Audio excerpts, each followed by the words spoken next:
time for Rosé All Day and Juleighs A Mess, where we talk about current events and living in an intersex life. And now, here's Juleigh.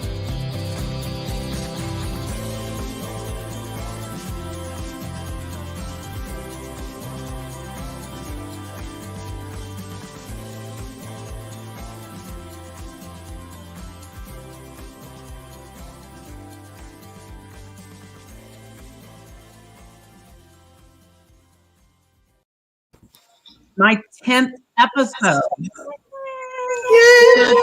10th episode of Rosé All Day, Juleighs A Mess on Juleigh, justjuleigh.com.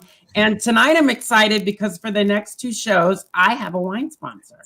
So Beth Neville from Scout and Cellar Wines has provided me with my wine this week and for next week's 11th show. And tonight I am drinking from her selection. It is called Dove Hunt Dog Rosé Wine. Oh. Dove Hunt Dog. Cheers.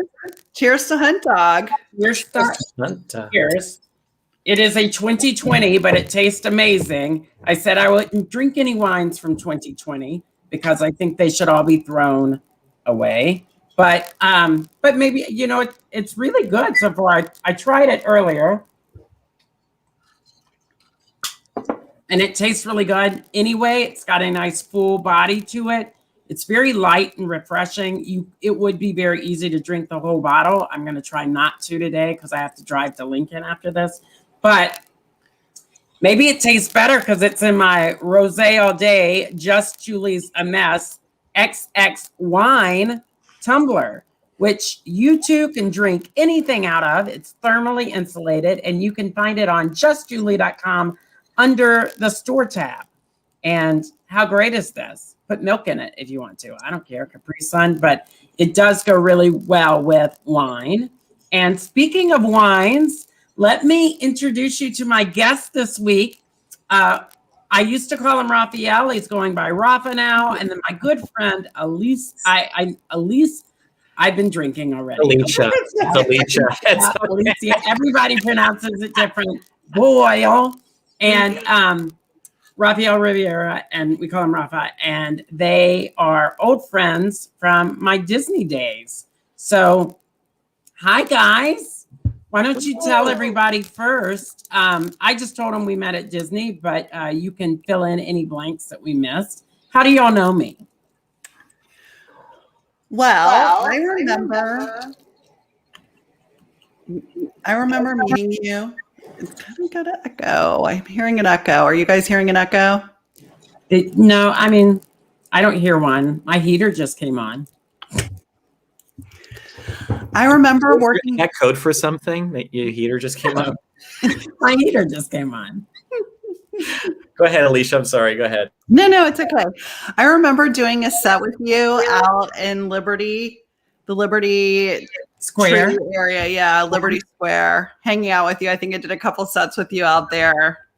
And I remember how sweet you were. Same person then, same person now. Wow. Yeah. We had a lot of fun doing the parade. Yes, parades were always fun. We're going to unbox some of these stories later.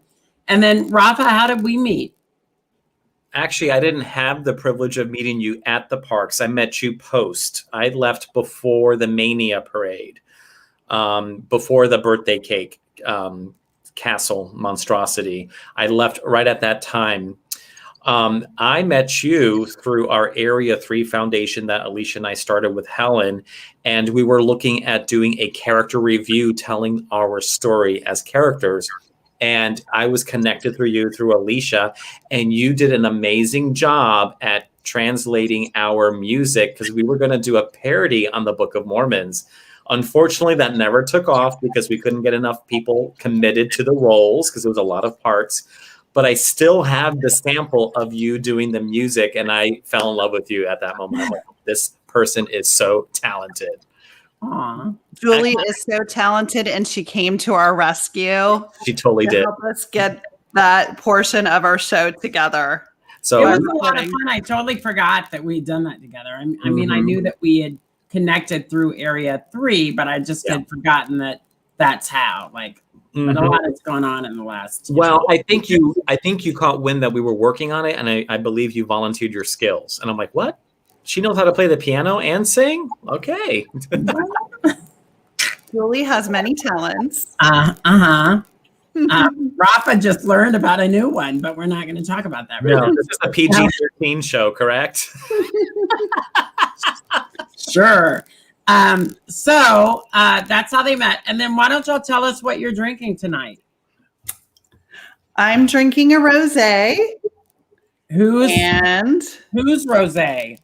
It is Jardin de Rose. So I made my husband go up to 80. Jardin de Rose. It sounds Yes, it's a French rosé. Which is appropriate because you have part of the Eiffel Tower behind you. Yes, I'm in Paris today. You're theming it. Yes. Rafa? I have this beautiful single malt Scotch whiskey that was a gift from my friend Helen, and I just cracked it open for this. Helen, we love it. Yes. So you know what Willy Wonka used to say, candy is dandy, but liquor is quicker. It's true. Cheers to that. In my situation, candy is dandy. That got me a lot of followers on TikTok. It's hidden candy, but oh my God! I just noticed you have a Dallas Cowboy cheerleader. I was just going to say the same thing. Yeah. Oh my God! Did you want to be one too? When I was a little boy. I think that's Juleigh. Are you dressed up as a Dallas Cowboy cheerleader? So, I remember the TV show movie. So, I did a drag calendar years ago for a sports bar. When I was doing drag, and they had all the drag queens be NFL cheerleaders, and they asked me to do it, and I said, I'll do it if I can be a DCC or Miami Dolphin. And they were like, we're not doing Miami Dolphin. And I was like, great, I'll be DCC or I won't do it at all. Oh my God, I love it. Look at you. With the Farrah Fawcett. That's like, and I was like, please airbrush the shit out of it. Thank you. That's awesome. Maybe that's the story I'll tell tonight.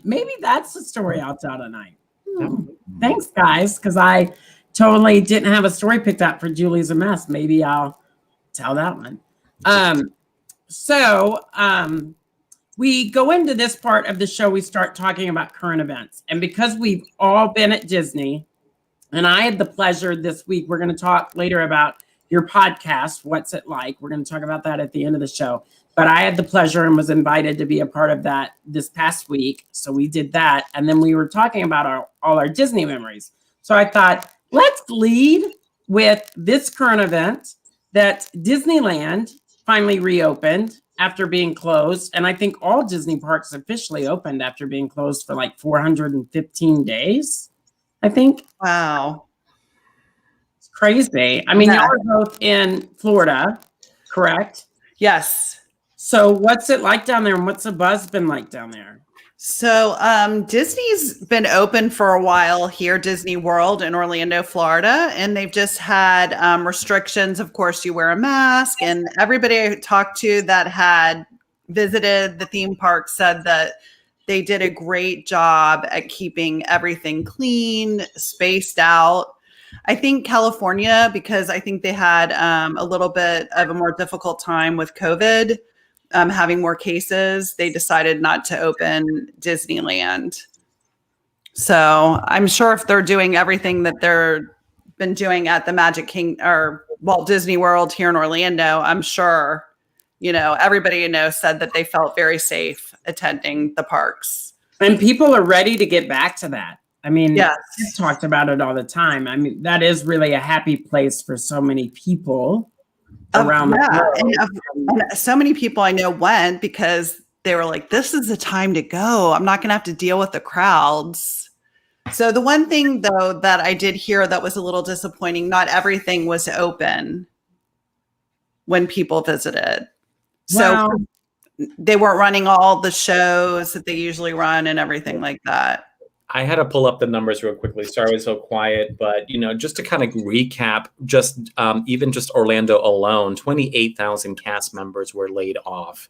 Oh wow! think about 28,000 cast members having to collect unemployment. And I was collected unemployment for 3 months. And I know that was a very frustrating process to try to even just crack that code to just get your little check, to qualify to get your little check weekly. So my heart goes out to them, the ones that are still struggling. But I know that will forever change the landscape.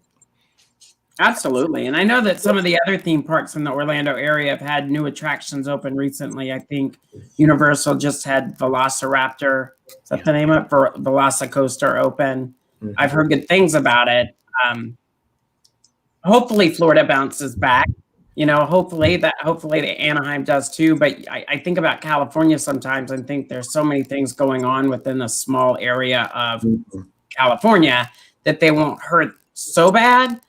But I worry about Florida a little bit. Yeah, definitely Florida. It's a hospitality-driven state.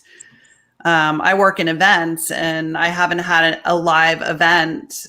The last live event that I worked at I was in Arizona, and I came home March 1st, and that was it. So everything after March 1st, it turned to virtual events. Online. So people get tired of it. I mean, I was part of Pride last year in Orlando, and we pulled out one of the few prides in the country, and it was virtual. But even going into that, people are like, "Ugh, I'm over virtual stuff." So it was hard. It's hard. I don't even know what's going to happen this year. I've been so out of the loop, and Pride is next month. It's just 30 days away. I don't even know what's going on, especially since the Parliament House was torn down. So I don't know what's going to happen. I know, sad that on one side, sad that establishment was torn down because it was the first LGBTQ establishment in Orlando. Yeah. But then at the same time, I'm like, that means all of my skeletons got swept away with all the stone and the dirt. So I'm okay. DNA. You can't go back and find Juleigh's DNA in that spot. Okay. All right. Question. Have you ever done a walk of shame from the Parliament House? No, but I played balcony bingo with some of the best of them. Everyone, that's part of the rite of passage of getting to the rite of passage. Yeah, and maybe just because my drag mom is Chantel Roche, I feel like I still had to mind my P's and Q's while I was at the PO. Yes, especially especially if you're connected in that way. I done the walk of shame once that I could remember, and it was Halloween night, the next day, of course. And that Parliament House has a huge dirt parking lot, and I felt like this was like a scene out of a movie. I'm leaving with my Halloween costume on, like at the break of dawn, and I had like this long leather trench coat, I think I was dressed as a gunslinger, like a zombie gunslinger, and I'm walking out to my car. That's the only car in this dirt parking lot in the middle of OBT. I used to laugh because guys all the time would be like, "Come with us," and I'd be like, "Where are you going?" And they'd be like, "The lake," and I'm like, "Water moccasins." The wedding gazebo. That's the wedding. I'm like, "No, water moccasins and the gators. I'm not going back there." The little wedding gazebo. That's where people would go to smoke a joint. Yeah. I didn't do it. I was like, I'm not getting close to that water. It's like Lake Placid back here.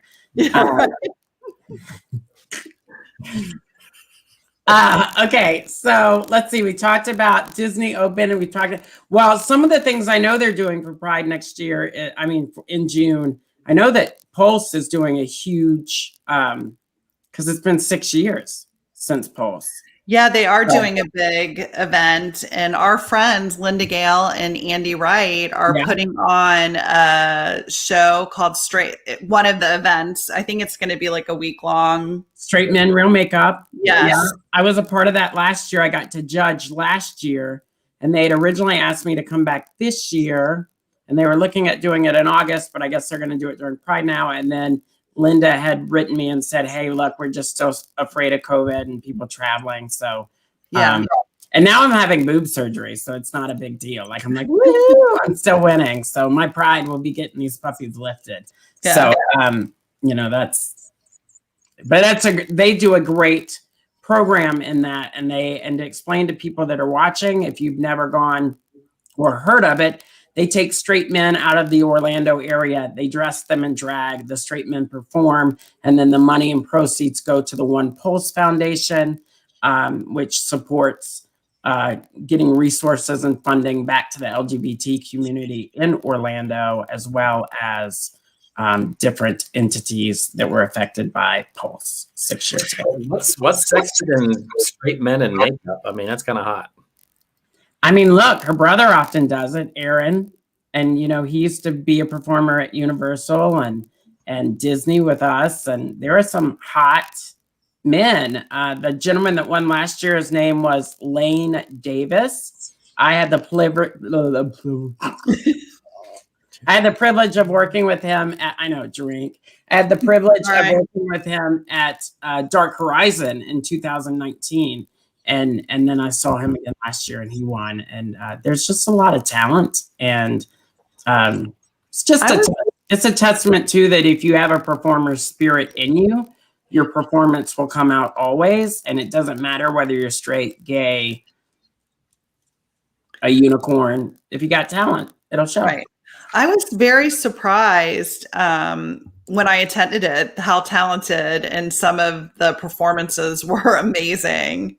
And they work with them, and you know, Gene Bastrach often choreographs it. And it's a full-on production. And I met Barbara Poma, the owner of Pulse, with her brother, but I met her last year when I got to do it, and it was just a great connection and a great way to really see the community still come together after all these years. So they did a wonderful job with the Interim Memorial. I was invited to be on part of that task force just specifically for the Interim Memorial.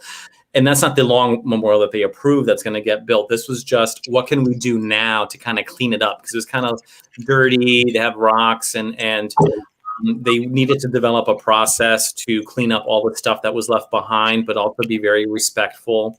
And I keep I like to toot my own horn. I told Alicia about this, but what I contributed to that meeting was to have cutouts along the entire side of the building. So people like a construction site in Manhattan, they have a window cut out with plexiglass because people wanted to get close to the building. People wanted to see the building. And that's why they had issues with breaking and entering, people hopping the fence that they had before. But my contribution was to have cutouts so people can actually see the entrance and see the waterfall. And they took it to the 10th level. They did an amazing job with the Interim Memorial. So if anyone hasn't been in a couple of years, please go by there, pay your respects. I know it's emotional. I've only been there 3 times, and that's because people were visiting and they wanted to see it, and I took them there. It is very emotional. I actually went that night, and I didn't realize it was Latin night. At the time, that wasn't my thing. Now I'm like, ooh, Latin men. But at the time, that wasn't my thing. So I showed up, and I walked in, and I think I had 1 drink, and then I left. But I told my roommate at the time, I'm going to Pulse tonight. And she was working an overnight at SeaWorld. And so I drove home, got back to Windermere. I think I took an Uber or whatever. And then when I sleep at night, I burrow. And so I had tons of pillows and blankets over me. And I woke up to her sitting on the edge of my bed, just sobbing. And I was like, what is your problem, girl? Like, did you lose a dolphin? Like, what is going on? The dolphin. Me being so insensitive. So and she was like, oh my God, you're here. And she started hugging on me. She goes, I thought you went to Pulse. And I said, I did, but I got bored. So I came back. And she said, look what's going on the news. Oh God, thank God you're like, yeah. I had a few people text me like at 4 a.m. or whenever it happened. And I remember going to the bathroom, and I replied, no, I'm not there. Like, are you at Pulse? Please tell me you're not there. I'm like, no, I'm not there. And I just got right back to bed, and I didn't find out till the morning when I woke up again what was going on. It was crazy. I know my husband woke me up. So the day before, remember there was the shooting? Yes. So there was a shooting the day before. What was the girl's name? I forget. Do you remember? She was on, I think, American Idol. Oh, I know who you're talking about. I can't think of her name, but she was performing in Orlando at a different spot further away from. Right. So he woke me up the morning before. And then the next morning he's like, Alicia, I got bad news. Woke me up and it was so traumatic and the same. I was like, okay, who are my friends that could have been at Pulse? I got to start calling people and see. It was so horrid. It was horrible. It was. And it's hard to believe it was 6 years ago, but it's like I said, it's great to still see our community still come forward. Yeah. And that, it'll be interesting to see how that plays out next month. And I wish I could be there, but I'll still get to see it and I don't think people that live outside of Orlando will never understand what we went through, the huge emotional impact, but how there was a silver lining, to that tragedy, how it bonded the community even stronger. I agree. Well, I think that communities that have gone through something like that, would know that. But I have friends that were involved in the Las Vegas shooting at the Country Western Music Festival a couple of years ago, and how that impacted them. And long term, it would just be great if this kind of thing didn't happen. And I don't know what the solution is, because I believe in the owning guns and being able to protect yourself. But it's a mental health check. I think, people that have, not saying that someone that's had mental illness, but they say that usually people that purchase a gun are the ones days before they actually commit a crime like this, a shooting. It's a matter of time. So maybe it's a wait period and a more checking into the background of this person, mentally. Maybe there's mental health questions they can ask to detect if they may be going in that direction. I always go back to flight attendants, and I think flight attendants are great, but I always go back to we make them jump through hoops to be a flight attendant. I know, because I went through training, but we make them go through hoops and recurrent training, and they have to go back the next year, and they basically have a massive weapon at their hands at 30,000 feet. So if we're both lives in their hands, so I agree with you. Why are we making flight attendants go through such a rigorous training, and we're not doing that for people that are buying guns or purchasing guns? Or I just cheers to flight attendants. Yes. And to flight attendants. I'm not saying flight attendants are crazy. Well, I wouldn't date one. Why? You get free travel. Actually, my partner was a former flight attendant and a huge aviation buff, can tell a plane by the sound of the engine. It's crazy. Wow. That's so interesting. It is very interesting. I even he got me to download an app where you can track all the flights around you, where they're coming from. That's really cool. You're what is the app? What is the app? It's called here, I have it right here. It is called Flight Radar 24. And when you open it, immediately it opens all of the airplanes above you. It's hard to see, but you're like Wonder Woman, and you're dating Steve Trevor. Yeah, it's the other way around, actually, but okay. He thinks he can stop bullets. Does he have a clear jet? That would be fun. The invisible jet. So I'm going to okay, now that we're on Wonder Woman, I loved Wonder Woman. I wanted to be Wonder Woman. Yeah, I know. Did you make bracelets out of aluminum foil too? Oh, of course. I would take my mom's glasses, put my mom's glasses on, pull my hair up in a bun, and do the thing. Oh, you're lucky to do that. I don't know why anybody didn't buy them. It's but a couple of years ago I needed to make money, and Etsy was a big trend. And so I was going to Red Robin, because remember they have the steel hammered things that their fries come in, and they're hollow. You pick them up and the fries fall out of the bottom. It's like a cuff. It's like a cuff. And so I would steal them and take them home and spray paint them gold, and then add red crystals to the front. And I was like, buy these Wonder Woman hammered bracelets. I think I have some somewhere. That is pretty clever. But they never sold, and I'm like, damn it, how do you make money on Etsy? And then I got an OnlyFans site, so now I'm doing okay. Just kidding, I don't. We're gonna go ahead and say hi to Ahmed, who's saying hi, Julie. Thanks for joining us, Ahmed. And Blair Fanning is saying howdy. Hi, Blair. I'm usually really bad about calling out people that are in my chat room and that may be watching, but I'm going to start doing that. Wait, I don't see them. Where are they? Oh, I see them on my end because I have a chat button and it just shows me who's in the chat. Oh, okay. And then when it airs later on YouTube, people can come in. I love that. I think that's awesome. But it's fun. So, okay.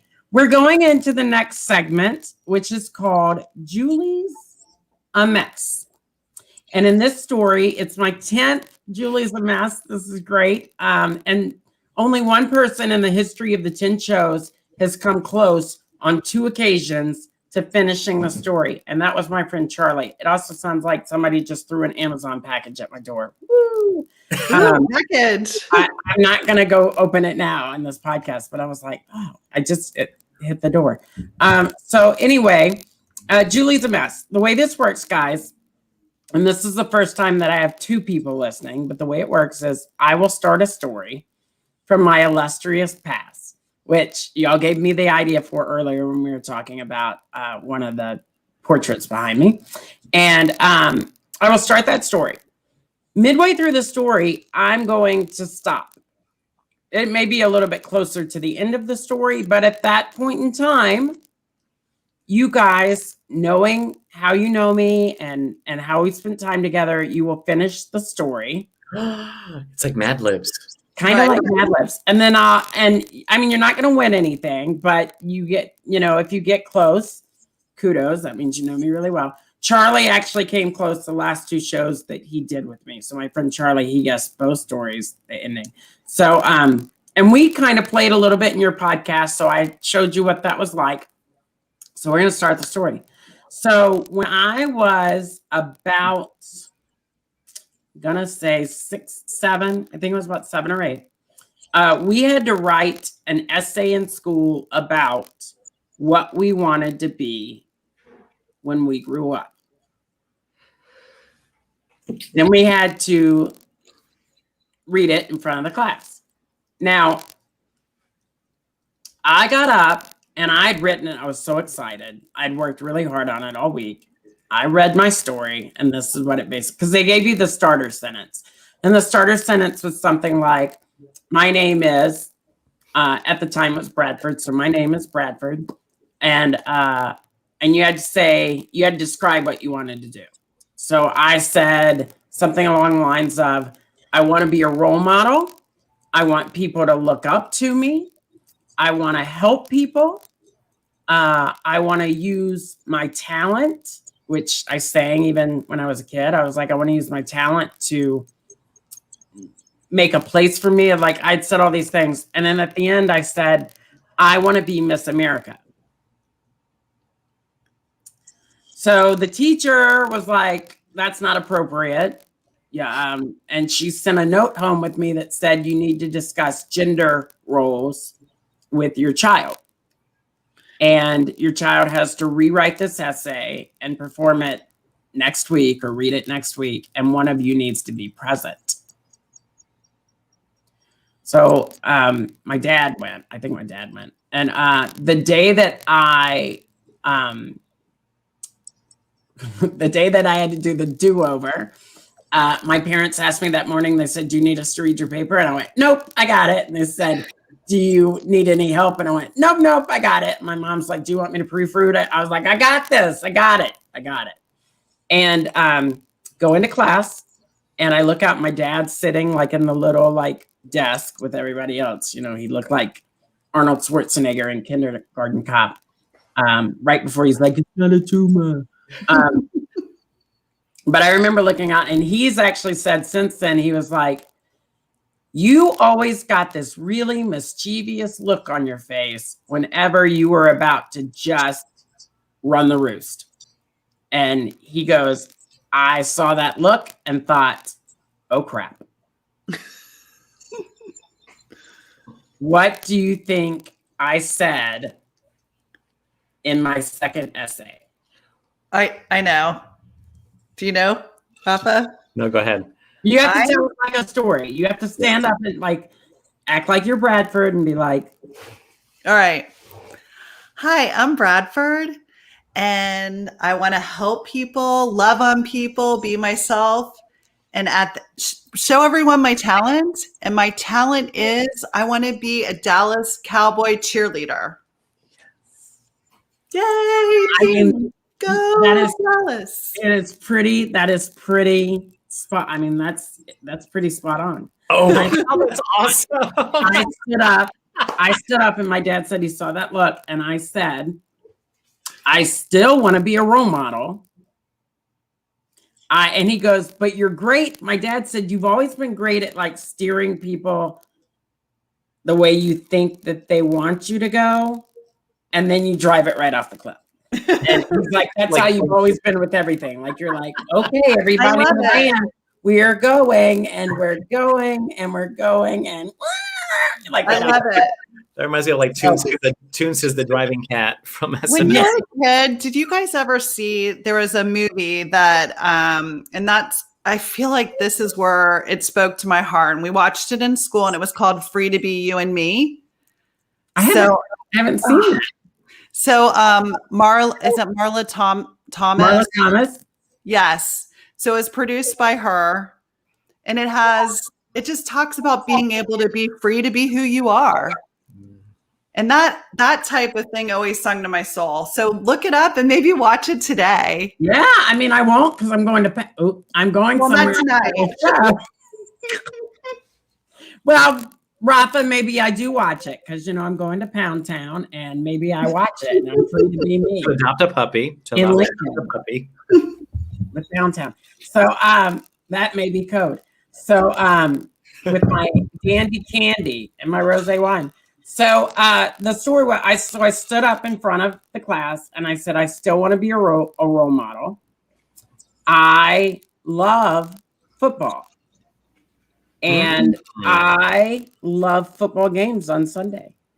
And I want to go to these football games at these big stadiums where the people, and my dad said, I basically just made her believe, like he said, she was standing behind me like,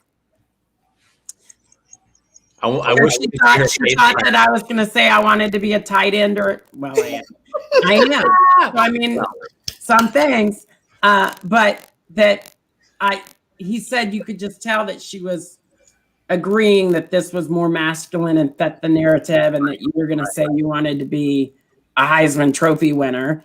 And he said, and you paused at the end and you said, I want to be a Dallas Cowboy cheerleader. I love it. I'm like, God. And then he said, you looked over your shoulder and just looked at her like, bitch. Did her face back? A little bit. Because she was like, and then I think she maybe tried to push it again. And my dad said, look, we had the discussion. This is the paper he wrote. He did the assignment. Kudos to and you're gonna judge him based on the fact that he did the assignment. Exactly. You're not gonna call him out on the fact that he said he wants to be Miss America and a Dallas Cowboy cheerleader. Julie, how did kids react in the classroom? They laughed. Well, kids laugh. Dude, Yeah. I mean, it was like 8 or 7. I think they laughed. It was more of a laugh in the vein of, ha, ha, ha, he's the class clown. No, like you're being silly. I don't think it was. Like not like the movie Carrie, they're gonna laugh at you. Like Yeah, I think it was, they were like, ha, ha, ha, he's made the teacher mad. He's the class clown. Yeah. Because I was young. And I think that they just were like, we all were like that when we were 8. Yeah. Did you go to private school? You went to private school, didn't I you? went to private schools. Yeah, I went to I private went to school public too. school. Yeah, no, I was in private school by the time I was. Yeah, I always say that private school, they are a perfect breeding ground for good smart asses. Witty smart asses. Yes. Yes. I concur. Somebody, my little brother's on TikTok, and he comes into my lives all the time, and I'll always talk to him, and people are like, you're talking to him like he's related to you. And I'm like, that's my little brother, y'all. Like, y'all need to go on. So somebody went on his TikTok and then came back on mine and said, your little brother is witty AF. And I went, yeah, it runs in our family. Like, that's a congruent theme in our family. Sarcasm to the hilt and witty. And then somebody else, he was in the live and they were like, he's just as pretty. And Alex said, yeah, we're all pretty. Like, oh yeah. And he was like running with it. And I was like, it is what it is. That's I have to say your hair looks really good tonight. Oh, thank you It so really much. does. I washed it. I'm jealous. Whenever somebody goes, your hair looks so great, what'd you do? I washed it. Amazing what a little bit of shampoo and conditioner can do. Yours looks great too. Use 5 pins, Dolores, not 4. You got it. I'm so happy you got that. I know. Oh, going back to current events, Olympia Dukakis, she died. this year. No. She died, and they listed her as being from Moonstruck, which she was great in. But we all know her from Still Magnolias, and I thought, Right. you mentioned that? Like, Right. that She was- got the Oscar for Moonstruck. That's why she got the Oscar for Moonstruck. But yeah, Still Magnolias as Clarice. I mean, talk about spoken like a true smartass. Right. Oh, yeah. It totally The goes chemistry. with what we're talking about. Yeah. She, Okay. Yeah. Go ahead. No, I said with her Southern accent and Steel Magnolias. I know. I went live the other night on TikTok, and I spent a whole 3 hours talking in a really drippy, wet Southern accent, and people were just laughing, and I was like, I can't do it right now on the spot. I But want to hear it. I did the whole TikTok. I was like, well, it is just so hot out here. It's so hot. Like, it was worse than that, but it was like they were laughing, and I thought, I wonder what would happen if I did talk like that all the time. Like, Maybe you can do like a segment, like what would Blanche Devereaux do? well, we know what she'd do, Rafa. She'd go to Pound Town after. But you got to walk your audience through that, just barely covered in water in the shower, with the water trickling over my bosom. You know how she always talked. With the water trickling over my bosom. the soft sponge. And then she always brought up like Big Daddy's Bible. Big Daddy watching me in the shower. The soap just running down my bosom. Yes, exactly. I love it. Right. I love it. We go into a segment now called 5 Questions. So normally this would be where I would ask my guests 5 questions. Last week I had Peggy McGee on, and they were stipulated mostly in acting and theory and stuff like that. I have 2 of you. So I'm going to ask 1 question. I'll ask 5 questions, but y'all can both give an answer on each question. And we just kind of go wherever the conversation goes from that. It is about 6:38, so we're doing great on time. So perfect. So we are starting. There's 10 minutes on the clock. No, I'm kidding. And so 5 questions. So we all met, we didn't. We talked about how Rafa and I met after Disney, but we all had the wonderful pleasure of being in the entertainment department at Disney World. Who was your favorite friend to hang out with when you think of all the friends you got to be friends with? Who was your favorite friend that you really kind of hoped when you went in each day that you got to hang out with? And when I say friend, I'm talking about Yes, I know who you're talking about. The magic. I can start. Yeah, and then he can. Yeah. So my favorite friend, of course, was Pluto. I loved every opportunity that I got to work with him, and especially when I got to work with him performing in shows. Awesome. Mine was Tigger. Aww. And Tigger was cool because he was always such a happy and energetic person, and was able to bounce out of a situation if it got a little weird. That was part of his character, to just take off and dash away down Starland. Is it still called Starland? Not now. No. We went through a lot of name changes over Yeah, we went from, I remember I was Birthday Land and then Starland, but I did Tigger a lot at the Contemporary Resort. And then Tigger got wise because Tigger had a little loose opening, and he would learn from Goofy that I can take strawberries and bacon from kids' plates and they didn't mind. So I would just swipe it for later. But for me, Tigger was a huge VIP, and I know out there somewhere, Angela Bassett and her daughter have pictures of Tigger and themselves in an album and a keepsake somewhere. Right after after she did the movie, What's Love Got to Do with It? I love her. I watch her on 911 every week and just cry. So we did get to meet a lot of celebrities working at Disney World. A lot. Yeah. So that being said, you just mentioned Angela Bassett. Who's somebody else that really impressed you that one, they were even at Disney World in the first place, but two, that you kind of were close enough to probably reach out and So my biggest celebrity sighting that just threw me over the edge was Billy Joel and Christy Brinkley when they were together. Uptown Girl. Yeah. Living in an uptown. That's my theme song. And I may be in their family photos at home. I love it.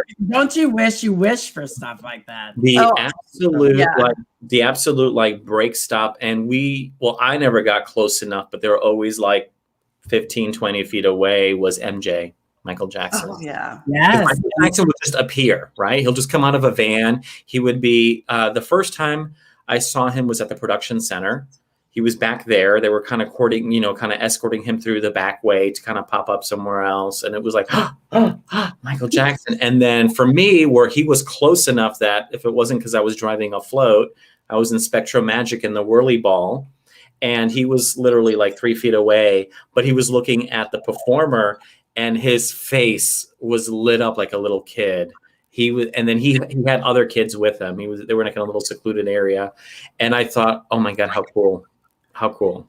And I heard that he had, I heard after 20,000 Leagues closed that he purchased one of the Nautiluses and that was at Neverland. It's quite he was always at Disney. And I remember he would rent out the park some nights and we would be doing special events and you'd have no idea who the special event was for. And you'd think, I'm going to have to get stuck standing next to a buffet line in Castle Hub. And then there would be nobody in Castle Hub. And you'd be like, what am I here for? Yeah. And then supposedly he was in Fantasyland. You'd be like, okay, well, I'll just. It's probably tucked away so people can like fan over him or something. Yeah. Yeah. I have one other celebrity that I have to tell the story. So I danced in Spectrum Magic as a butterfly. Yes. And I was dancing and the celebrities would be on the bridge. Mm-hmm. So every time you would get to the bridge, it was either a break, but you couldn't take a break. If you saw celebrities or a group of people there, you knew that it was a celebrity. So I was like, I wonder who it is. I'm doing my butterfly routine across the bridge. And I look and it's Melissa Gilbert. Oh, and she's in House on the Prairie. Yeah, Laura Ingalls, Half Pint. So she's like, you all are so beautiful. I started bawling my eyes out. I couldn't even control it because I loved her. Wait right here, Nellie Olson's coming in Cavalcade. Yeah, Nellie Olson. I love Nellie Olson. Me too. I love that so growing up. And it just was like to see her in person. It just brought back such memories and I couldn't even control my emotions. I was like, I can't believe, it was literally, I was like, like bawling my eyes out because I just was so happy to get the opportunity to see her in person. I need to look him up now that I thought about it. But my first celebrity crush was Willie. I thought the kid that played Willie, her brother, Nellie Olson's brother on, yes. I thought he was so cute. I think, isn't that her brother in real life? I think it's her brother. You think it's Melissa Gilbert's brother? Yeah. Yes. Yeah. Yeah. Yeah. And Sarah Gilbert. Yeah. Yeah. Yeah. From the Roseanne. So funny. Yeah. So funny. See, I was more into Albert. Actually, Albert was cute Albert too, but Willie was cute and like you knew if you approached Willie behind the school to do something nasty and naughty, he would have been like okay. The model. Yeah. Right. They would have been like, where's Julie and Willie? And somebody would have been like, they're in the ice shed. Albert was too goody-goody. He was. Yeah. I just wanted Jonathan, the big mountain man with the or Alonzo. The big bear daddy. and I think her name's Karen Grazier, but the one that played the mother. Yes. I think my sister-in-law looks so much like her. Carolyn Ingalls. Yes. Yes. I'm always like, wow. Like, Look, she's still gorgeous. Okay. So that was question 2. Question 3. What is a friendship you didn't have at Disney World, but that you always wanted to have? So what's that friendship? So maybe, we've already talked about being friends with Pluto and Tigger. And so what's a friendship that you didn't have that you always wanted to have, or you thought would have been fun to have? Boop. I hit the Price is Right button. Yeah. Aladdin. Just saying. For sure. I can see that. Or if they'd ever done Face Jafar, you would have been. That would have been Jamie Beverly. That would have been Jamie Beverly. Okay, here's mine. Elaine, Rap and Roll. Elaine Rap and Roll. Oh, that's before Rapping is what I'm talking about. That was in the Tomorrowland Terrace or Tomorrowland Theater. Yeah, so there was a really cute show called Rap and Roll, and everyone wanted to be in that show. It was a very physically demanding show. Like, I know that Pluto did a cartwheel, or actually more of like an aerial or a cartwheel. It was a very physically demanding show, but it was like rock and roll themed. So they were kind of dressed like Gem and the Holograms and the Misfits. And I think Donald Duck had a mohawk. Oh, I think I've seen photos from that. Yeah, it might be on YouTube. I'm gonna be interested to go look for it. But I mean, let's be honest. Had I stayed there a really long time, I would have wanted to do Cinderella and Cinderellabration. Like, that would have been a good show for me. And I really, I mean, I got to do so many great things there and have so many great friendships, but I would have cut the arms off of my body to be a court dancer. I just felt like I felt like whoever got casted in court dancer, it was their way of being like, they're super attractive. And I always felt like, I guess I'm not. Give me that stupid donkey head. I felt the same way. I told you my story about when I got cast in your podcast, which we're going to talk about soon. She even did it. She even did it at the Sparkling Christmas Spectacular, like the ones that just wave up in the castle, and we call them the tampon wigs. Tampon wigs. The old Antoinette wigs. I should just wave. I loved being a court dancer, Julie, and I can totally relate to what you're saying because I felt like that. Because I probably worked there for 3 years before I was cast as a court dancer, and I had many roles that were not as appealing to me. And I think I told you on our podcast that they had cast me as a clown. I mean, it happened. The closest thing I got to a court dancer was Pink Hippo from Fantasia with the elephants. And we were going out live on TV, and it was myself, John Spano, Jimmy Beverly, and Danny Caudle. And we all got together. I'm like, I don't want to just go out there on live TV like a bunch of idiots. So we hashed out a routine in 5 minutes. So when cameras came on us, we looked like we were doing the attendant routine from That's so cute. It was really cute. It was really cute. Now, I want to ask Alicia, this is not part of the 5 questions, but how heavy were those butterfly wings? Oh my gosh, they were very heavy. We'd always try to get there early to pick up so you could get the lightest wings. You could handle it at the beginning of the parade. You'd be doing the routine, you'd be fine. But once you got towards the end, the weight just weighed you down and actually kind of weighed your lungs down. And I remember you would just be able to only take like sips of breath by the end. That's the only way I could describe it. You would just, because it was just so heavy by the end. And I mean, by the end, you're like, take this off of me. And you're kind of walking uphill at the end because we always did that. We'd always go backwards from where we started. So for people that don't know, we would do afternoon parade, would leave from Splash Mountain, go all the way through Liberty Square, up around the Castle Hub, and then down Main Street and back behind the fire. And our nighttime parades would reverse. Yeah. So by the time you were going into Splash Mountain, you're kind of walking uphill. Yes. And you can't breathe. Yeah. That's all I know is from Main Street to Splash Mountain. Even before Splash Mountain was built, we used to cross the train tracks, and but you're exhausted and you're having to climb up this hill, and you're like, This is how I started. This is how I started Spectrum So you Magic. started as an ostrich, which is what I always wanted to do. I always wanted to be an ostrich, and I never got trained in it. And I was how do you get trained? Now, I opened Spectrum Magic as an ostrich. I mean, always wanted to be ostrich. I thought that oh my gosh. It was an awesome routine. I don't know how I didn't fall off the float. It's fun. It's a lot of fun. I've done it because we all got cast because there was no one available. And literally everyone that was cast in Ostrich that night were all boys. We're all guys. And we had no idea what we were doing. We were running around smacking each other with our wings and waving, and it was horrible. It was a big shit show. So I have a funny story. Okay. I have a funny ostrich story. So when we first started doing ostrich, they gave us these legs, and we called them like turkey legs because they look like turkey legs. You would just put them on.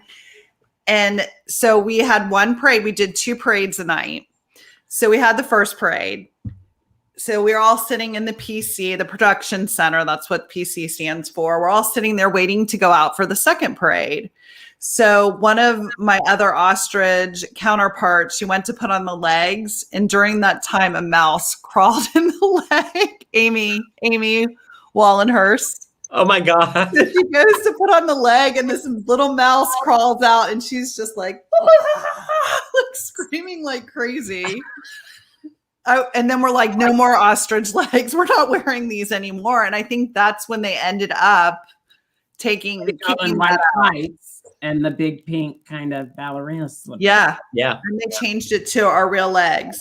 And I have to say, some of the males that did ostrich had better legs than the girls.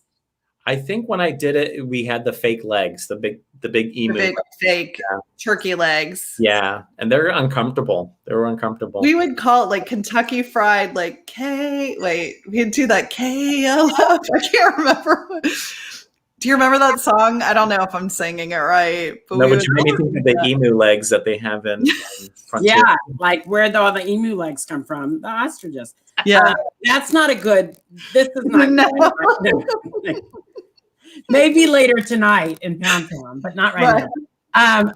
Oh my gosh. But I had a good run in Spectro because I got to be friends with Ursula. Okay. And I became really close with Toma because she had to sit in between my legs every night. Yeah, and try. And King Triton, I was friends with. Love that. The Logo and Trumpeteers. So I mean, and then I got to do Mr. Smee a lot. So I had a great time in Spectro. Was a fun Magic.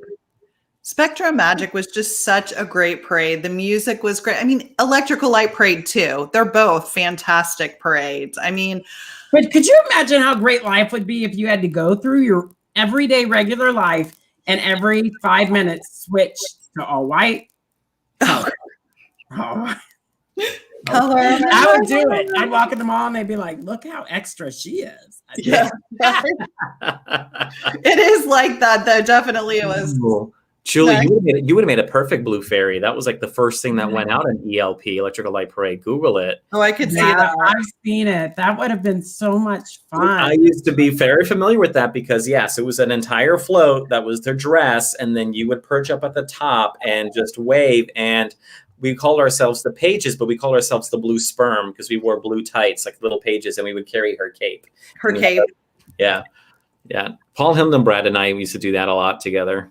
That would be so much fun. I was telling somebody the other day that, this leads us into our fourth question. One of the things we did a lot in Spectro, and maybe some of you were there that night, or Shannon Boldman had started this game where he would pick an item out during the day. Because oftentimes we all work during the day, our regular shift, and then we'd be scheduled parade at night. So Shannon had this thing where he would find one item throughout his day that would be an item that probably shouldn't have been in the parade. And they would start it at the beginning of parade and try and see how far they could get it through parade before it either disintegrated or fell apart or, because it was passing through everybody's hands. Or got and they were in on it.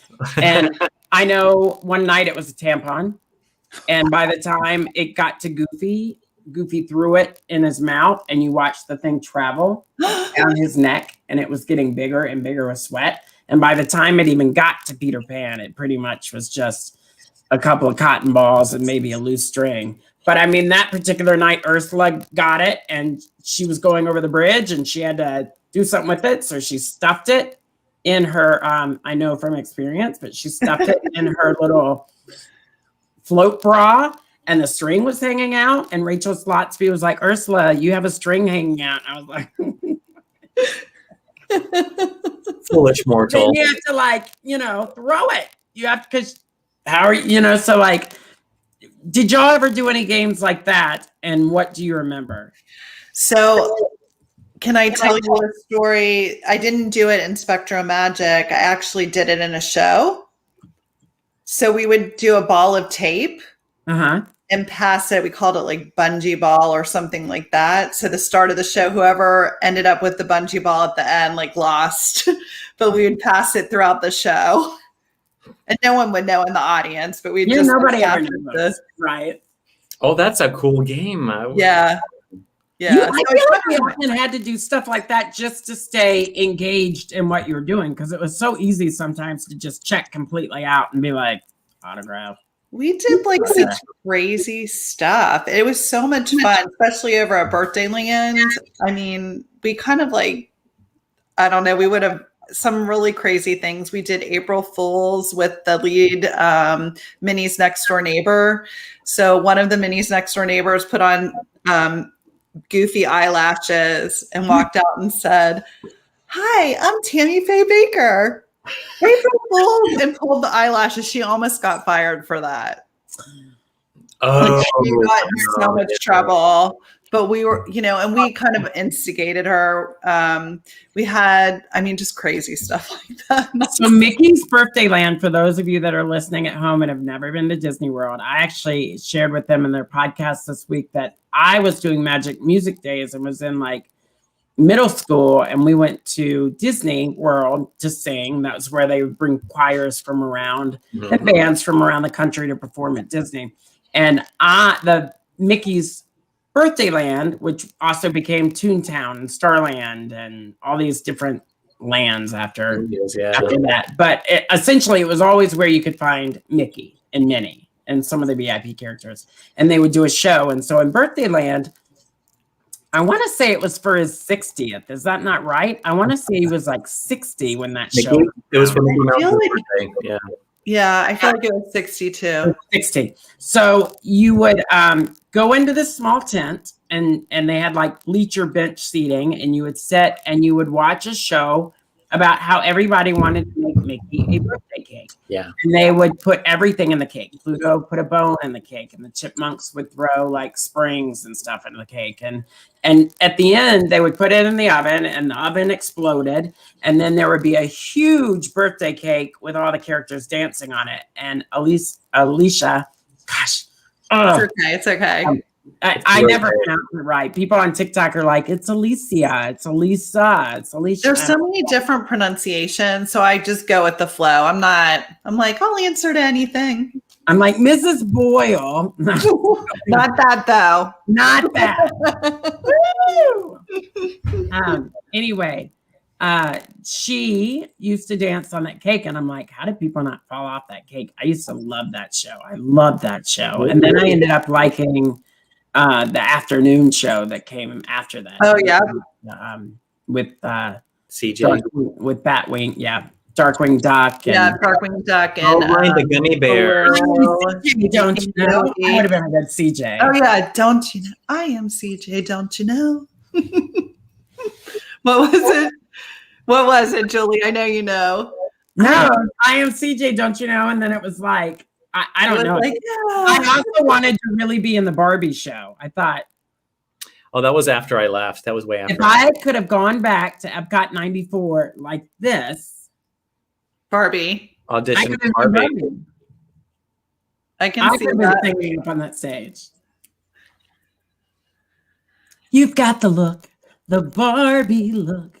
Is that? Oh, I love that. Didn't they have like Bob Mackie Bob Mackie costumes made all the costumes. for that show? Oh, I for would have the been like show? Cher at Disney, kind of. Really, I went back to one of the character reunion. Like it wasn't a character. You know how they did the shows at Tomorrowland? What character review shows? Oh, Out of Fur, Follies. Yeah, Out of Her Follies. I went to one. Were you in any of them? Did you participate? I never. I did. I didn't participate in the first year. I feel like the first year is the year that they did the spoof on Thriller with Goofy and Mary Poppins and all the characters in front of the Haunted Mansion. I didn't do that one. But I did sing at one, and it was in Toontown, or it was in that theater. Yeah. So I did sing in one of them. I think I did go. I did think I sang. after I left, I went to one of the Out of Fur Follies, and it was in Tomorrowland Terrace. Mhm. Were you in that one? Was that the one? That's the one where Andrea Best did, where Bessie was dressed like Marilyn Monroe. I think. Okay. And they had Barbie in that one. I remember there was a big Barbie number too. I remember that. There's so many roles that I wish I could have done at Disney. Like, I would love to have been in the Beauty and the Beast. But I ask you a question. Would you consider going back now? Would you ever go back and try to perform?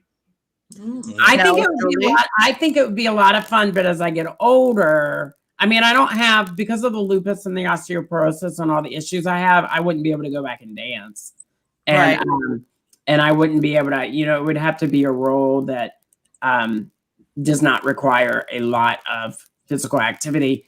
I would love to go back maybe at some point and do what Joanne Bogart's doing. I think that would be a lot of fun, but I don't know anybody there now. And I feel like the people that I did know that could have gotten me into a position like that aren't there anymore, probably. Yeah. So I don't know, and because of the restructure of everything, I don't know if that would ever be on the table. But I think it would be fun to go back and do maybe be friends with a certain maternal thing. Right. I think sometimes when I think about retiring when I'm older, I definitely think about working at Walt Disney World in retirement. I think it would be fun. I wouldn't want to, I don't know how many hours a day I'd want to work. But that's the thing. I mean, would you want to, let's make this the fifth question. If you could do any role at Disney World except for entertainment, what would you want to do? Because I've always said I wouldn't want to go back and I wouldn't want to go into attractions or merchandise. I would want to go back into entertainment. I have no interest. Really? Entertainment was like, that's what made it so much fun. That was like, I don't know, the best department to work in entertainment. Yeah, definitely. I would always want to work in entertainment. That department was just so much fun. I mean, I think if I didn't work in entertainment, maybe I'd want to work at the Haunted Mansion. Yeah. Closest thing, right? Because you're acting like a disinterested. It's creepy. Yeah. I don't want to know. What are those waitresses from the Sci-Fi Cafe? They pretend like they're your mom, like eat your greens and yeah. Is it Sci-Fi or it's Mamas? They're in Mamas at the studios, and it's like a 1950s Primetime Cafe. Television primetime set. Yeah, Primetime Cafe. That would be fun. I actually flirted with a dad in there once. I mean, he was a waiter, but he may have been a dad. I don't know. It doesn't matter, but. My heart went. I think I said to him, he said, if y'all don't eat your green beans, yes, you will not be getting dessert tonight. And I said, do I look like I eat dessert? It's swimsuit season. But if you want to trade that for a spanking, maybe I won't eat my green beans. And I pushed him away. And the people that were with me were like, Juleigh. And I was like, what? It's called I love it. It's Mad Men. It's called So Rafa had said he probably wouldn't want to go back. It could be entertainment. Mm-hmm. You're kind of saying the same thing. Let's see, what time is it? And maybe we'll go into, okay, so it's 7:04, so this is good for us. So that was 5 questions. And then we'll ask a 6th question because it's the 10th episode and it's my show, so I can do whatever I want. If I went back to entertainment, now this is a broad question because there's so many shows and there's so many things, but my life is very different now than it was when I was at Disney. So if I could go back into entertainment, what's a role that you would want to see me in now? I already said, but it wouldn't happen. It would be to be the Blue Fairy, electric light parade. I think you'd be perfect for it. That'd be cool to see you. I think you could be Princess Aurora. Definitely. Oh, Definitely. I love that. And I love sleeping. So, I totally could just be like, checked out. Narcoleptic Aurora. What's Juleigh doing? Sleeping. And you can't fire her because that's a trajectory of that story. That would be great. On the carousel. On a park bench. Yes. I can just only see you taking it to that level to make it fun. People would be like, call her Prince. We got to get her up. Parade's coming by. They can't see her sleeping on a park bench. Make sure he's cute, please. Thanks. That would be so much fun, though. I think also going back to ELP, because it was such an interactive role, is Alice in Wonderland on the Mushroom, because she had a microphone and she interacted with the crowd. Yeah, but the only thing there is I'm too big. You're too tall. Like, I wouldn't have been able to. But it's so far up from the crowd. I don't think people notice because you were always from the waist up, right? And her legs were fake. They were wooden. Like, I remember when Alice was joking once, like, oh, knock on wood, and went conk, conk, conk on her legs, her fake legs. That's a riot. It was. We had a couple of really good Alices out there, but I think you could do the Alice too. I think it'll be good to see. That would be a lot of fun. Mm-hmm. Yeah, that'd be fun. Oh, yeah. Okay. My favorite Disney princess that I would want to do would be Belle. I love Belle. I love the character. I love that she's reading books. And so my sister had the privilege of being Belle, or being Princess Belle. And it was way after we had left.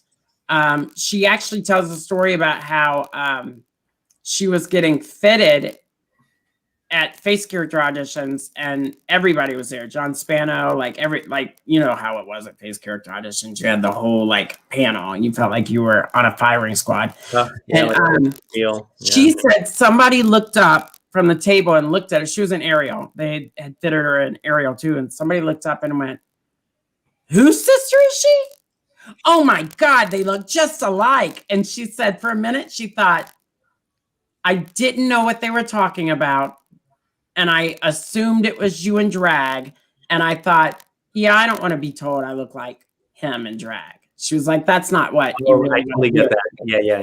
And then she started laughing. She goes, but they weren't saying I was an ugly stepsister. So I was like, because we're all pretty, Courtney. We're all pretty. You'd mentioned it earlier, though. She went to go babysit somebody once in Florida. And the family kept saying, you look really familiar to us. Oh. And she didn't know him. And they kept saying, you look really familiar. And she was like, I don't know where you would know me from. And they just kept going, you look really familiar. And when the parents came back to pay her that night, the dad was like, come into my office. I'll pay you. I'll write you a check or whatever. And so she went into the office, and right behind the guy, as big as day, was a portrait from Disney World of the family. And she was Belle. Oh, wow. Like, I don't. Okay, thanks for the check. Your kids are great. Gotta go. She was like, she ran out of there real fast. And I thought, that's awesome. That's gotta be weird, though, So yeah. About that. Okay, so we're at the part of the show. We're coming to an end, but we don't go to the end until each of my guests get to ask me a question about my medical journey. It can be anything that they've maybe wanted to ask before, but didn't understand how to phrase the question, or they were afraid that maybe I would be offended, whatever. But they get to ask a question. I get to answer the question. And it's a great way for me to educate the world about what it's like being intersex and XXY, as well as answering questions that mean something for my guest. So who would like to go first? Okay, Rafa. No, go ahead, Alicia. You go. You go. No, you go. All right, Juleigh, today, actually, when I was editing our podcast for YouTube, my sister, who you met, actually, I don't know if you remember, Yeah. when you were sick, remember I picked you up at the hospital and brought you home that one day. Mhm. And then Jen came out and I think took you to a doctor's appointment. She was watching it and she was like, oh my gosh, Juleigh looks so good. She's like, I was so worried about you.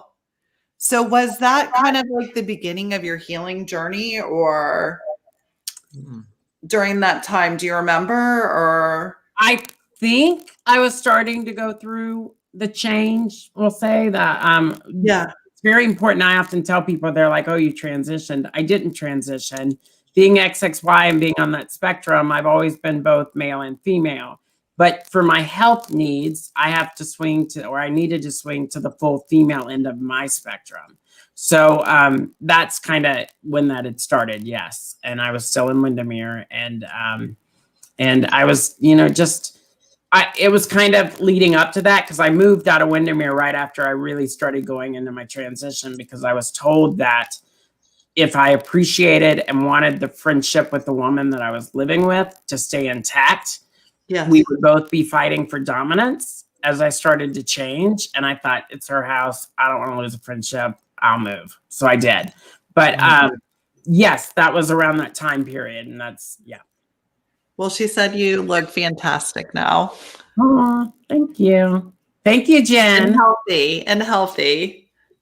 I'm probably the healthiest I've ever been, even though saying that after I lost a toe this last October, but just from being stupid. But I mean, yes, I've never felt greater or better in this body. And so I feel like good things are coming, but you still take it a day at a time. Lupus and osteoporosis and all the fun things that I get to go through now and that I'll go through the rest of my life. I'm a huge proponent of finding the silver lining in every situation, because there is one in every situation. You just have to look for it sometimes. Can I ask one more question too once you're done? Hey. Oh, my puppy, my new puppy just busted in the room. You want to see her? Yeah, let's see your new puppy. Oh, he's been drinking. That wine hit you fast. Yeah, sure did. Sorry. Oh my gosh, I don't know what happened. Oh, I like that angle with the Eiffel Tower. It's like you're there. I like that. Well, and she's drinking that French wine. Yes. Oh, it totally took me out. What was your second question? My second question was, as far as the lupus, can you see me? Yeah. Sorry. Okay. Sorry. Just kind of moved around. As far as the lupus, is that just right? How did that begin? Is that due to the XXY? So with XXY, with intersex, because you are a mix or a conglomerate of both genders, right? They often say that we are susceptible to anything that a male would get and anything that a female would get. And, sometimes it's literally, if this is me, to use my Dove Dog Hunt wine, again, by Scout and Cellar and Beth Neville. But if this were me, we're getting hit by all the diseases a woman can get hit with, and we're getting hit by all the diseases a man can get hit with. I could have prostate cancer at the same time having breast cancer. So, I mean, you get everything. The lupus for me, and I explain it to everybody, is you always have to remember lupus in an intersex body is going to be very different from lupus in a dyadic body, meaning you're not intersex. That would be the same really for anything, right? Because our bodies are just not the same. So even treatments that would work for me with lupus may not work for somebody on TikTok that has lupus. Mm-hmm. Everybody's body's different. Everybody's not the same. So for me, the lupus shows up in fatigue. I get fatigued really easily, but I already get fatigued from being XXY and having nocturnal seizures. So I don't know sometimes if it's a bad lupus flare up or if it's just being XXY. So I'm not currently on anything for the lupus, but all of the estrogen they put me on is supposed to slow the osteoporosis and the lupus down. That's what I was told. Okay. Slow it down. So there are times when I have, like the other day, I was super tired and exhausted, and I have to be careful. Oh, look at the cute pooch. Sorry, I just had to put her on. My little Phoebe buffet. Phoebe Buffet. Look, she does look like Phoebe. Smelly. So the lupus for me, like I just don't know, and I have to be really careful with the nocturnal seizures because I know what my triggers are for that, and it usually stems from complete exhaustion and burning the candle at both ends. So if I'm feeling really tired and I'm not sure what it is, I just have to take a day to just not do anything. Right. And not, I mean, literally veg in front of Disney Plus and watch Disney movies and eat ice cream and not do anything because you don't want that to trigger the seizures. And, but I'm not on anything for the lupus, just the estrogen. Rafa, your turn. Yes, this is more biological reproduction 101 because obviously let's do it. Reproduction. All I remember from that class in the 5th grade was don't watch the Blue Lagoon. We were told to in school. You're not allowed to watch the Blue Lagoon. We're like, why? And then what did you do? We watched it, of course. And then what did you do? You wanted to be with Christopher Atkins on the beach with his rolled diaper. Oh my God. And that blonde fro of his. So you mentioned in our podcast that when we interviewed you about having both partial of the female reproduction organs, like you had one ovary and you had one uterus. A partial uterus. That's my question. A partial, like where is it? Like, is it like a little glove box, like a little tiny little purse that you can like put something in there for later? Like, how does that? Well, I laugh. It's funny you had said that because when I found out in 2018 all of the extra bits that I had at the NIH, they had said you have one ovary and one testicle. Your ovary never dropped. They assumed it was your other testicle. Right. That's why they said you had Klinefelter syndrome. That's not what it is. They said it's an ovary and it was located up where your ovaries would have been had you been born fully female. You also have a partial uterus. And it was just explained to me that XXY happens during the developmental stages of pregnancy. So not everything formed. Right. Which makes sense when you think of the ovary and the testes, because we all start off with ovaries and they develop into gonads and testes for boys. They say ovaries for girls. So one of mine developed into a testy, sorta, and the other one stayed an ovary. I have half a pancreas. So somebody was like, well, how does that work? And I said, it just didn't fully grow into a full pancreas. The uterus didn't grow into a full uterus. I don't have fallopian tubes. I just have a partial uterus. And then when I had to have the hysterectomy in 2018 to remove the ureotomy, removed the ovary and the testicle. But then I had to have a hysterectomy because I had precancerous cells located in that pelvic floor. And they said my pelvic floor, when you look at the skeletal system of the pelvic floor, I have a female pelvic floor, but I have an upper body male skeletal form. And then I have male lungs, but a female heart. And so you just see once you know more and more about it, how things didn't form and some things formed and some things didn't. But then people often, when you tell them about the heart and the lungs, people will say, I had no idea that males and females had different size organs. And you're like, you really never thought about that? Like they say your heart is the size of your fist. Yeah. My hands are very feminine. And they're smaller. Yeah. When I stand next to a male counterpart or even a guy I'm dating, my hands dwarf in compared to their hands. And that is the size of my heart. And you look at somebody like Shaquille O'Neal, he's obviously going to have a huge heart. His hands are huge.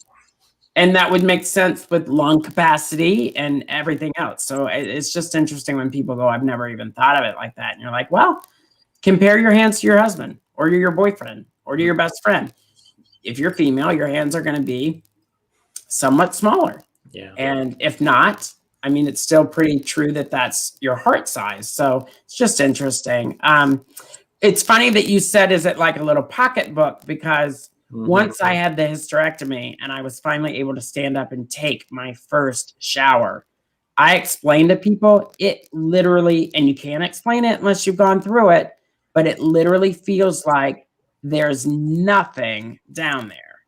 And people are like, what do you mean? And I'm like, it feels kind of like I'm that hole in the tree in To Kill a Mockingbird that Boo Radley hides gum and Jackson. Like, that's what it feels like. There's nothing down there. Like, I feel like I'm going to reach in and be like, oh, double mint twins and a Jack.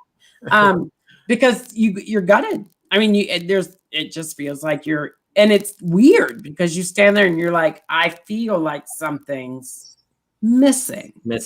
You don't think about it now, but like right after surgery, you're like, that feels weird. So that's what it is. Well, thanks for letting me know that. That's good. I was just curious. After you said that, I'm like, okay, so where are they? That was the next thing I thought of, like how do we get there? Like if we were to show like a little chart. I need like the magic school bus. I'll take it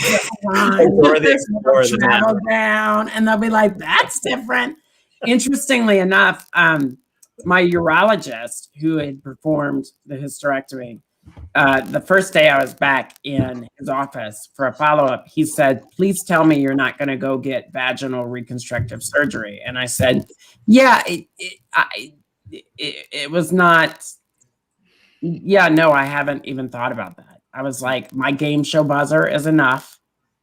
And he was like, good. He goes, because that would just be another pocket you would have to clean. But he goes, the real reason I am telling you not to go get one is, he goes, I've operated on 3 intersex individuals in my career. And he says, all three of you, it looks like you have 3 or 4 roller coasters intertwined down there. Oh. And he goes, dyadic, which is non-intersex people or cisgendered people, he goes, they don't look like that in there.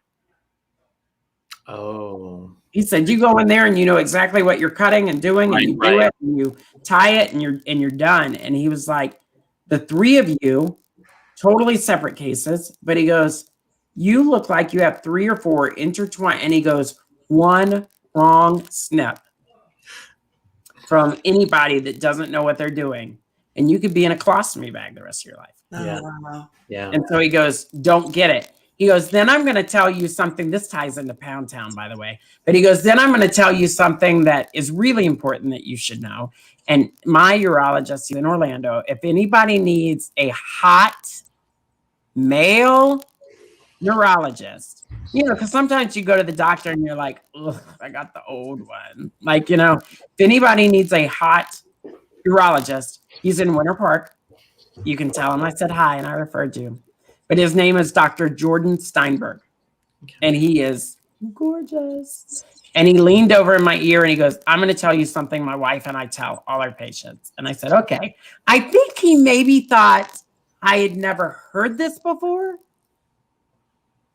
But he leaned over and he whispered, and I was like super into him that day, and whispering in my ear pretty much was like foreplay. And he says, anal sex is not gay sex. And I went, oh, who told you that? Like, yeah, I know. And he goes, and you have a really, and I was like, hold it. I don't want to hear it. He goes, somebody in your life will like what you offer back there, and it's not going to matter, and you don't need to go get the vaginal reconstructive surgery. And I was like, okay. Now this appointment has turned really awkward, and I may have to Facebook stalk you. But so it's just interesting. It's interesting what some doctors are willing to share and not share, but also just, that we are very different. That was kind of a testament that we are very different. Right. And it's important to always tell people that. Of approval. Well, yes. And whatever happens, in my body is very different. Like, prostate cancer for me could look really different than what it looks like for Rafa. Mm-hmm. And so that's just one of the things we have to keep explaining to people, is that, a lot of people on TikTok will say, how does estrogen work for you in lupus? Because I've always heard that it's a trigger for lupus. And I'm like, okay, but my body's very different than you or your mom's body. You're dyadic. You're not intersex. My body looks completely different on the inside and responds completely different. So my team felt like the estrogen was going to work, and so far it has.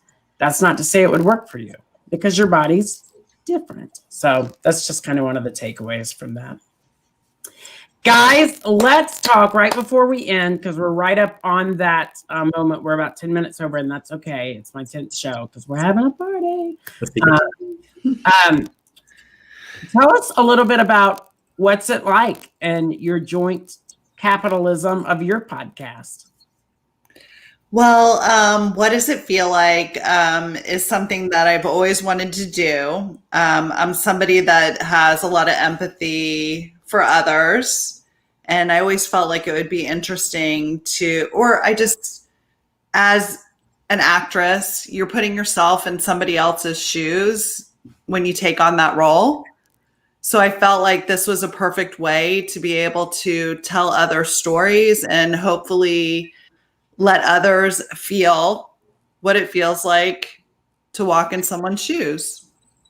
Great. I love that. And y'all, how many shows do y'all have? It's a new venture. So y'all have. We're in our second season now, right? Yes. I think we're at 14 shows. We release a new show every Saturday. It's mainly a podcast. We recently just started to record so we can produce the show and add it to YouTube as well so people can see what we look like. And it's funny, from going from a podcast to YouTube, it's definitely different. I think watching and listening are different when you listen to a show.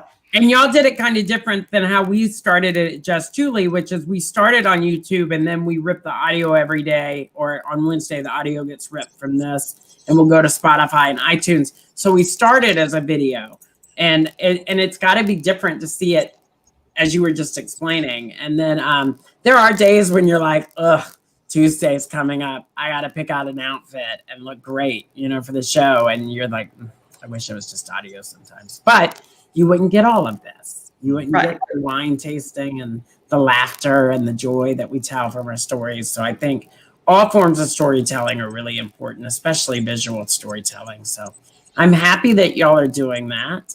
Anything else you want to promote?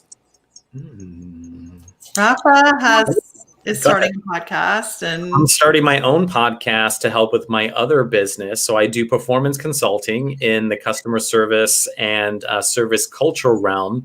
And I'm starting a podcast where I'm going to be interviewing people that I've worked with or worked for with my business. And it's going to be called Experiences That Inspire. Yay! I love that. I love that. And if you follow them on Facebook and or if you know them, Instagram. Yeah. Rafa, last year, one of the things that I really liked is he was going out to his garden in his backyard and filming the process of like caterpillars turning into butterflies. And he would just sit there for hours and be like, it's going to come out. And I was like, this is kind of boring. But then the more I started to watch it, I thought, this is really cool.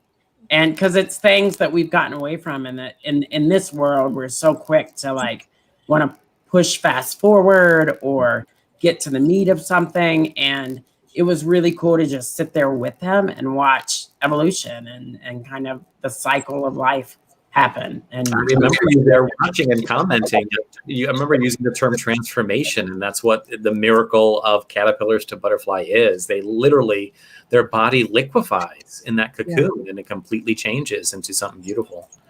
Yeah, then you become a butterfly in spectrum magic. Yes. Melissa Gilbert.